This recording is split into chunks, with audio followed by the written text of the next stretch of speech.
By definition, a storyteller conveys events in words, images, and sounds, often by improvisation or embellishment. The Living Bread Radio Network presents The Storytellers with Tony Agnesi. Today you'll hear a faith-based, inspirational story that's both heartfelt and heartwarming. And now, let's meet today's storyteller with Tony Agnesi.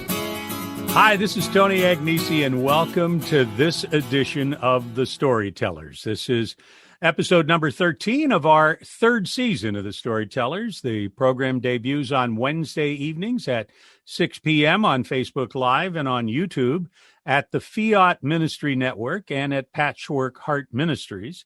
And it premieres at 6:15 p.m. the same night on my YouTube page, youtube.com/Tony Agnesi, and on my Facebook page.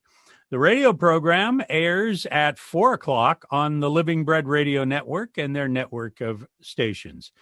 Each week on the program, we feature an inspirational guest discussing not only their personal faith journey and the ministries they share as authors, as speakers, bloggers, and radio and television hosts. Jean Heaton is my guest today. She's a blogger and writer and speaker and teacher and workshop and retreat leader. And she is the author of a brand new book, which was just published this week, Helping Families Recover from Addiction, Coping, Growing, and Healing through 12-Step Practices and Ignatian Spirituality. Jean and I have kind of known each other through social media here for a while, and I followed her blog because the subject interests me so. And Jean, it's great to finally get to meet you. Nice to meet you. You know, I think there's some fear and shame for families around the subject of addiction, so it doesn't get talked about quite a bit. And I just think it's wonderful that, you know, not only have you stepped up with your blog, but with the book. What was it that triggered you to say, you know, I think I can take what has happened in my personal family life and be able to not only share it with others, but maybe have them benefit from it? What was your motivation? Well, I guess the 12-step meeting was the first thing. I didn't know anything about 12-step meetings. I mean, I knew that they were associated with people in AA, but I certainly didn't know that there was one available for family members. But I went to that, and you know, you have a group of people that share a common problem, and any one of them talking is sharing your story in a way. Mm-hmm. And the lack of judgment and the amount of love in that room, it was earth-shattering. And I thought, you know, boy, could we learn something from this in the church, you know? Mm-hmm. But I was a little concerned because of the language they use in there. You know, they talk about a power greater than yourself, and the God of your understanding. And we were kind of in a fragile position, and I didn't want to do anything wrong. You know, I felt like we'd been doing stuff wrong for a long time, and it was time to try to do it better. So I came home and Googled the history of the Alcoholics Anonymous program and learned of the connections to the Catholic Church. And that gave me such peace. And then I thought, well, why doesn't everybody know about this? You know, this generation needs to know about this. It's so life-giving. And so that was it. The more I learned, the more excited I became. Mm-hmm. And we're just down the street from Akron, Ohio, where AA was founded, and a wonderful sister involved in that as well. And so that's the connection to the Catholic Church. Jean, I'd like you to backpedal a little bit and talk about your family life and the addictions that that you've dealt with throughout your life, and how you got from there. How you got from there to here. Okay, well, my father's father was an alcoholic, but he died 11 years before I was born, so I never met him, and I didn't really think his alcoholism affected me until we had this problem with my son and my husband. So what I learned once we realized that my son had a problem, we entered into that rehab program and the family services part of that. And you just start being educated on addiction, and you learn that that addiction can look a lot of different ways. It's not always just the homeless person on the street. Certainly that can be an alcoholic or an addict, but it can also be somebody fully functioning and going to work every day, but needing to drink to the point of being drunk every night. And so, it just started opening my eyes. And then in the family program, they talked about, it being a family disease.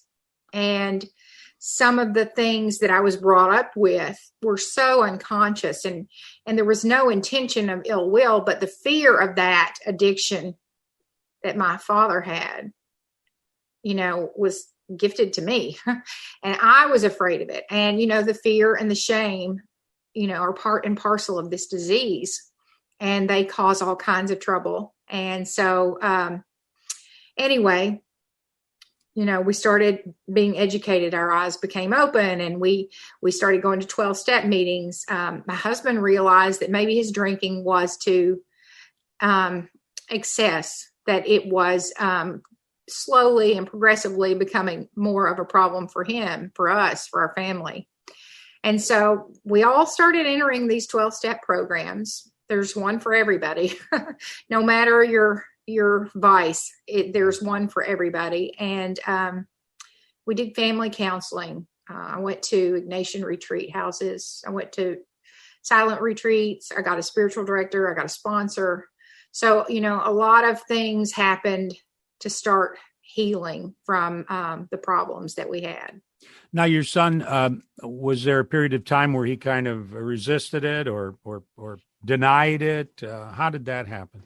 Well, he did. Like most people in addiction, there's not a straight line to recovery. There are ups and downs, and the same can be said for us as family members. Our recovery from our need to control and fix and manage our loved ones can go up and down. We work really hard at not becoming our own higher power. That's probably the biggest thing we do in our 12-step group. It's step one, we're powerless. Mm-hmm. And we have to accept that. And we have to work on becoming who God intended us to be and allow God to work with our loved ones. So, that's his story. And I'm really careful not to tell his story because I don't know it. I only know mine. And so I try to stick with my story of recovery.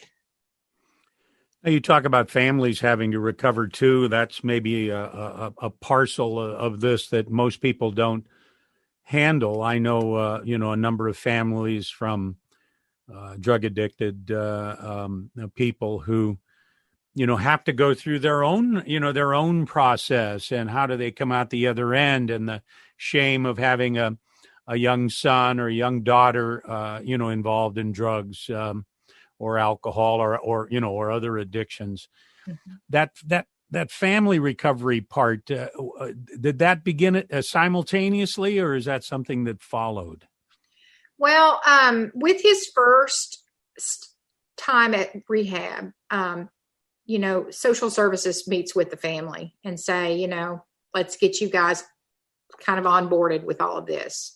So there was family night where we learned about the disease of addiction, and we were kind of going through the same things that they were going through. We were working our own 12-step program. We had to learn to, mind our own business, get out of God's way. Those are kind of the most important things for family members.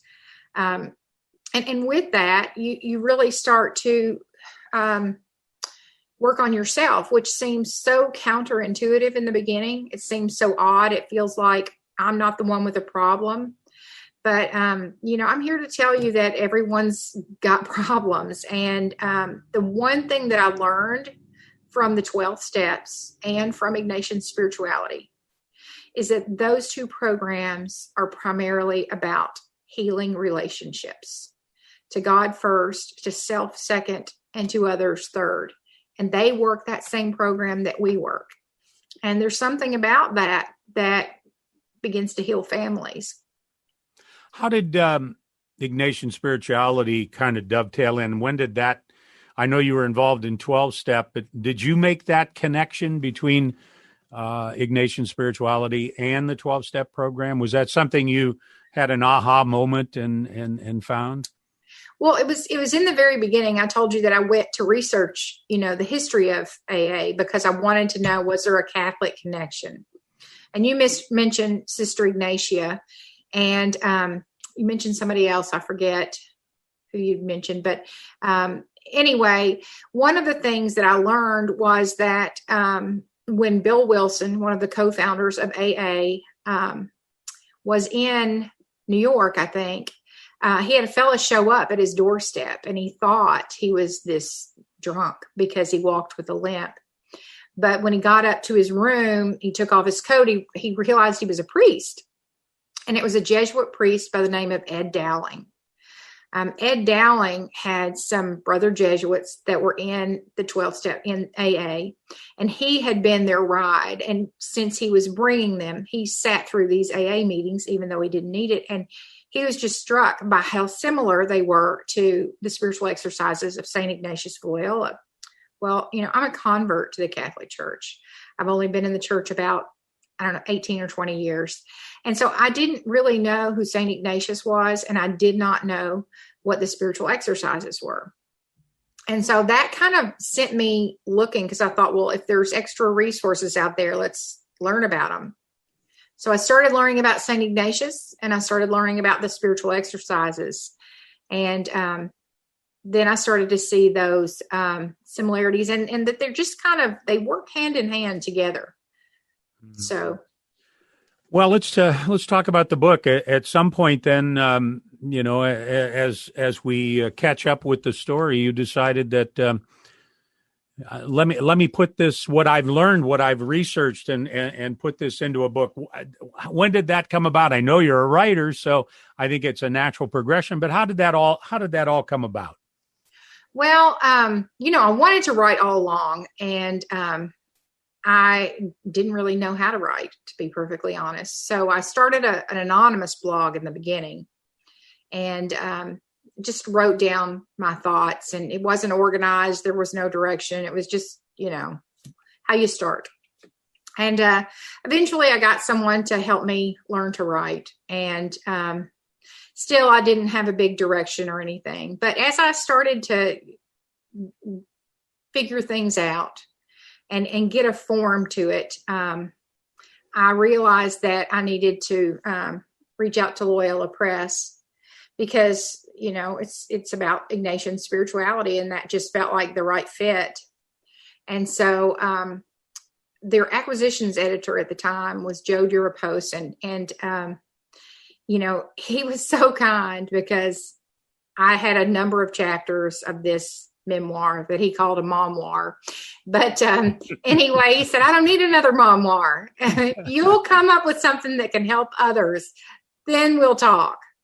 So, I went away for another year and tried to figure out how to make it not just be my story, but be something that would be helpful to others. Mm-hmm. And so I came back with I hired a book coach, and she helped me to structure it, because I'm not the most organized individual on the planet. So, once I got that structure in place, it just kind of, I always say that I felt like conduit, it just flowed through. I wasn't really responsible for much of it, but was grateful that I could be touched by it. Kind of like the Holy Spirit guides you, and it writes itself almost.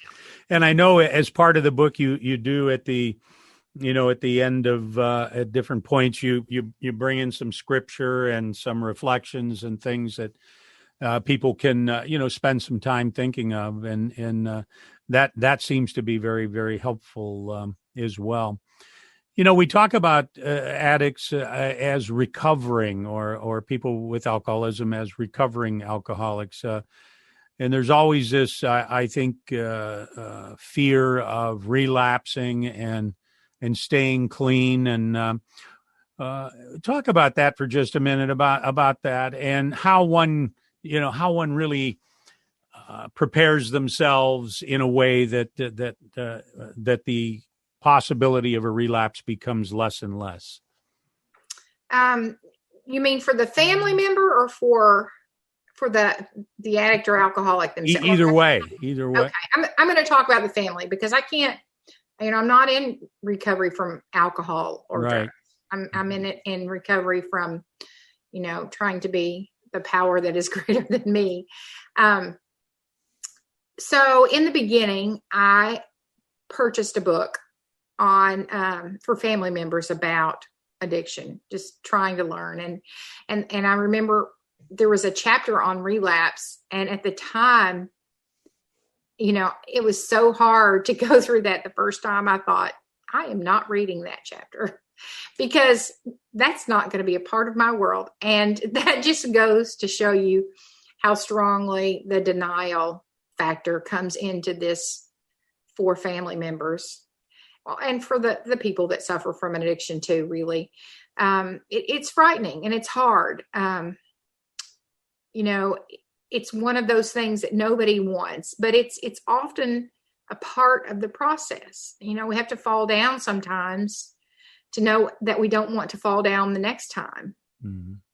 And you get tools. You pick up these tools, and one of the great tools for family members is something that is called detachment. And even St. Ignatius talks about detaching from inordinate, objects. And so, And so we work really hard on learning to detach from their journey, staying on our journey. And so you kind of learn to redirect yourself. One of the things that I did to keep myself in my own lane was I started volunteering at the county jail. And for 5 years, I volunteered once and sometimes twice a week with the women at my county jail. And that really helped me to stay in my own lane. It helped me to get to know people in my community. It helped me to not hyper focus on other people. Mm-hmm. So, I know from my own, jail ministry, 15 years involved with it, there have been many instances where, we had a guy on, just was right around Thanksgiving weekend, who came in who had, instead of spending Thanksgiving with his family, he spent his Thanksgiving at a crack house. And he had started on the 12-step program earlier that year and just, kind of gave up on it. I've gone through 6 steps. That's all I need. And a while later, he was back on the program and was successful. So falling down was probably one of the things that happened to him that really got him finally convinced that he needed to go after recovery in a great way, to be with his family and kids and so forth. And so I think that's amazing. What could you offer families that might be tuned in on our video or on the radio program to let them know they're not alone and that there is hope, Jean? Well, they're not alone. One of the things that you learn when you start going to 12-step meetings is just how prevalent this problem is. You see that it affects more families than you can imagine, and from every background you can imagine. This disease doesn't discriminate. And the more I talk to people over time, the more I realize that it's probably touched every family on some generational level. Mm-hmm. So it's a fairly common problem. So just know you're not alone. And I say that with all honesty. Mm-hmm. And there is help. It's not a magic fix. You can't take a pill and this will get better. But you can work this program that's just so life affirming. It improves your relationship to God. It improves your relationship you have with yourself. It improves your relationship with your family. And then eventually it improves the relationship that you have with your community and the world at large. Mm-hmm. So it's wonderful. You talk in your book about faith and self and family as being the 3 kind of pillars of what you've worked on. Share us a little bit on each of those. Well, I really like that. I like that it starts with our relationship with God. St. Ignatius has this thing called the principle and the foundation. And what that is, it says that we're made for God. He's not made for us. We're made for God. And so the first 3 steps are about that foundation. Mm-hmm. The step 1, the short version, my program friends tell me the short version of step 1 is I can't. And the short version of step 2 is God can. And the short version of step 3 is I'll let him. So that's pretty easy to remember. And it's an important thing that just like my addicted loved one who has only one day at a time of sobriety, I have to get up every day. Every day I have to remember I can't, God can, and I'll let him. And if I don't start there, then I stumble just like they might. Mm-hmm. So, that's how the first 3 steps work. That's how the principle and the foundation works. Mm-hmm. And I will say that also one of the things that I'm learning is that it's not that people often come into the rooms who don't know God. But one of the more important things that I've discovered is that more likely than not, the idea of the God of their understanding has been distorted, usually by some family illness, for example, many people that come into the rooms have a history of addiction in their own family. And so the idea of God has been presented in an unhealthy way. And so I say that we heal the image of God when we come into these rooms. And so that's what's important. The last 8 months, Jean, and we're all aware of the pandemic that we've gone through. I've been working here in my home office for 8 months and haven't been to my regular office since. And that has had, statistically, we know, a real negative effect on people with anxiety and depression and drinking more and relapsing and so forth. Talk a little bit about the effects of the pandemic and how our listeners and viewers can kind of stay a step ahead of the negative feelings that come from being, isolated. Right. One of the things they say in our program is that we are as sick as our secrets. And that's very true. Part of the meeting of 12 steppers in the same room together is it's not a secret in that room. And they can share with one another and they can let some of that toxic energy out. And it's important for them to connect with others. That has been a problem so far. There are Zoom 12-step meetings almost anywhere. If you get onto your state's AA or Al-Anon website, you can find links to Zoom meetings. There are now some hybrid Zoom meetings, which means that if you feel comfortable going in person, you can mask up and show up at places, and they'll also bring a computer for those that are not comfortable meeting in person. Mm-hmm. But it has been a problem. There's been a lot more relapse. There's been a lot more overdoses. So it is something that we need to pay attention to. The timing of your book couldn't be more perfect. Helping Families Recover from Addiction is the book. It's subtitled Coping, Growing, and Healing Through 12-Step Practices and Ignatian Spirituality. Jean Heaton is my guest. What do you hope for your book in terms of, I know we all want to sell books, but what do you hope in terms of being able to help people? How do you see that?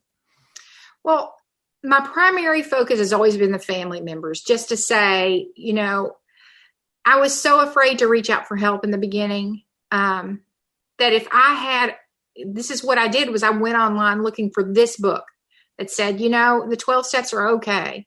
They're safe to use if you are a Christian, but I couldn't find that at the time we started.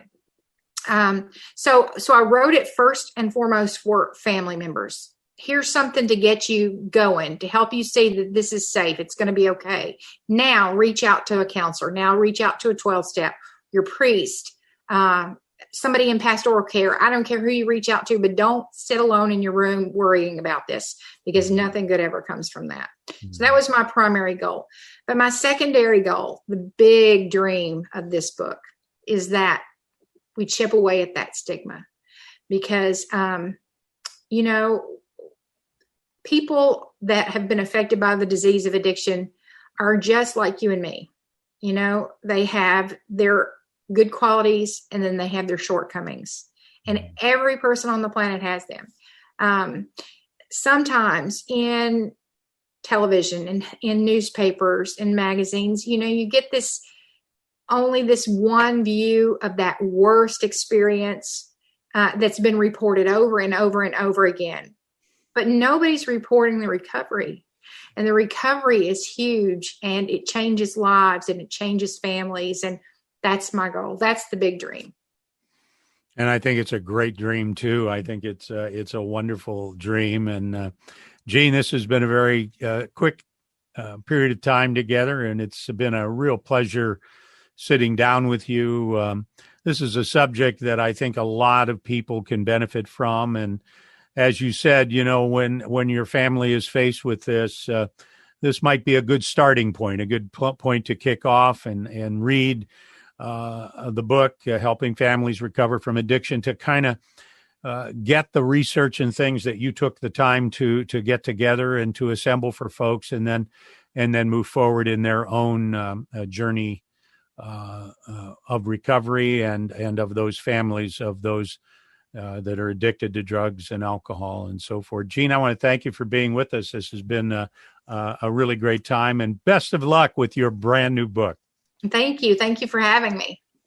And that's our show for today. If you'd like more information about my books or to book me as a speaker for your church or organization, go to my website, TonyAgnesi.com. Same old's true for Jean. Her website is JeanHeaton.com. You'll find her blog and references to her books and so forth, links to get to Ignatian Press and so forth. So it's all there for you. The radio program is produced by the Living Bread Radio Network and airs Sundays at 4. And the program is also available immediately following at thestorytellersradio.com and later in the week at Breadbox Media, the Catholic podcasting site. And it's available wherever you get your podcasts: Google Play, iTunes, Stitchers, Podbean, YouTube, and the rest.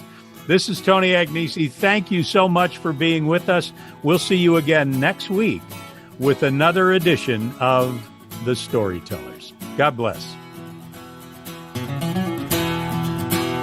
We hope you've enjoyed today's edition of The Storytellers with Tony Agnesi. To learn more about today's storyteller, go to thestorytellersradio.com.